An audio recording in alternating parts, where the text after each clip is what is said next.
I have no problem saying that Paul thought that Jesus was God.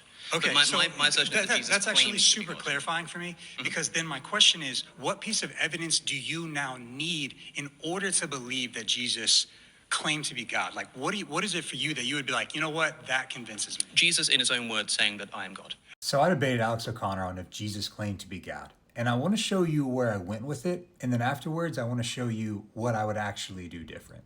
But he does that in John. Where?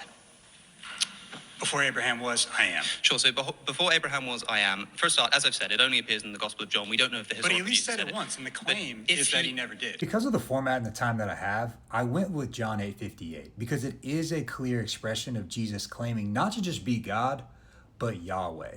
You see, Jesus has this moment where he says that he existed before Abraham, but it doesn't say I was, he says I am. And even in verse 59 below, they actually pick up stones to stone him because of his blasphemy. But why does he say I am?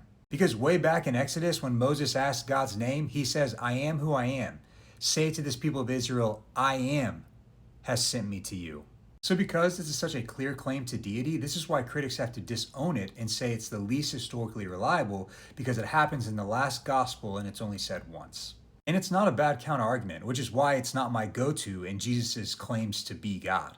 But let's continue so I can show you what I would have done differently. If he actually said that, if he was going around claiming to be God in explicit terms, That's a great... why is it that none of the other gospel writers thought it was a relevant detail to mention? The thing is that all the gospel writers have Jesus claiming to be God. If I had more time, this is the approach I would have taken. You see, in Mark 14, Jesus actually makes a very clear claim to be God. For two reasons. One is that he's referring to himself as the Son of Man, who's in Daniel 7, the one who is going to sit at the right hand of power and have dominion over all things. The question is, why is this a divine dominion instead of a appointed one as just some man or special being? And the key here is actually in that he will come with the clouds of heaven. You see, this is a motif that is only expressed for deity.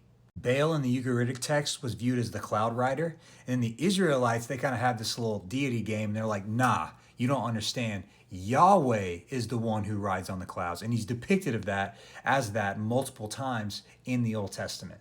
And so we understand that this riding on the clouds is a divine attribute given to Jesus in a very first century Jewish way that may not always resonate with us. Jesus is very much claiming that he's God. It even goes so much more deeper than that, but you got the TikTok version of the argument.